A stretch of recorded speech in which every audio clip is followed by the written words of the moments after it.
हाँ जी, good morning all of you. एक बार पुनः आप सभी का हार्दिक स्वागत, अभिनंदन है।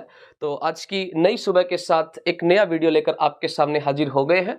तो आज की क्लास के अंदर हम एक बेहद ही शानदार प्रश्न के ऊपर चर्चा करेंगे और यह प्रश्न जो है वो आपका रीट लेवल सेकंड के अंदर पूछा गया 2022 में। रीट सेकंड लेवल 2022 के अंदर ये प्रश्न जो है वो पूछा गया है कि विषम घाटी पंचानन की उपाधि जो है वो मेवाड़ के किस राजा की है। तो विषम घाटी पंचानन की उपाधि पूछा है। तो सबसे पहले तो आप ये देखना, ऑप्शन नंबर ए में महाराणा कुंभा दिया है, बी में सांगा दिया है, सी में हमीर दिया है और डी में महाराणा प्रताप दिया है। तो महाराणा कुंभा की जो उपाधि है, महाराणा कुंभा की तो बहुत सारी उपाधियां थी, 108 उपाधियां किसके महाराणा कुंभा की है। जैसे एक उपाधि आती है जिनकी अभिनव भट्टाचार्य, अभिनव भट्टाचार्य के नाम से उपाधि किसकी है, महाराणा कुंभा की।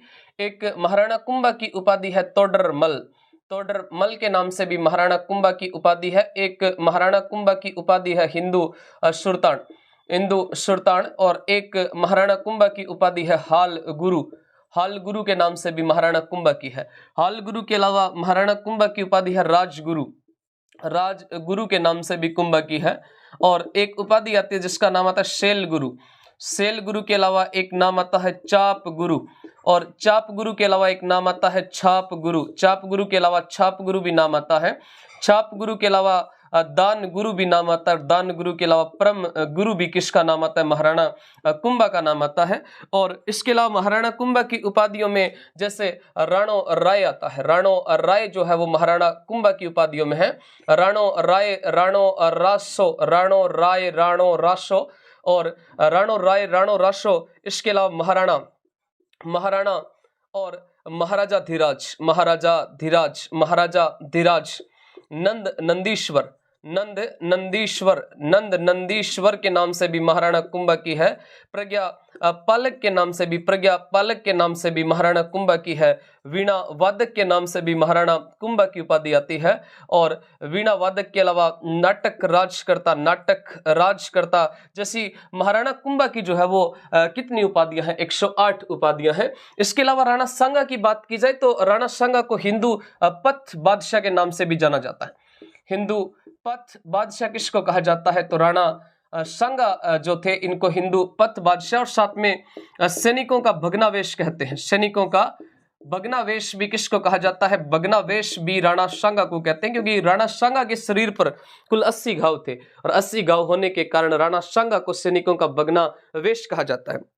हमीर सिसोदिया जो थे, इनको जो विजय स्तंभ की 9वीं मंजिल है जिसका नाम था कीर्ति स्तंभ प्रशस्ति, जिसमें कहा गया है विषम घाटी पंचानन, विषम घाटी पंचानन इनको कहा जाता है, पंचानन इनको कहा जाता है, जिसका मतलब होता है युद्ध में सिंह के समान, युद्ध में सिंह के समान, युद्ध में सिंह के समान, युद्ध में सिंह के समान, युद्ध में सिंह के समान कहो या विपरीत परिस्थिति में शेर के समान राणा हमीर को कहा गया है विजय स्तंभ की 9वीं मंजिल कीर्ति स्तंभ प्रशस्ति में कहा है। साथ में जयदेव के ग्रंथ गीत गोविंद पर महाराणा कुंभा के द्वारा एक टीका लिखी गई थी जिसका नाम था रसिक प्रिया, और रसिक प्रिया में वीर राजा किसको कहा गया है, हमीर सिसोदिया को कहा गया है। महाराणा प्रताप को मेवाड़ केसरी कहा जाता है।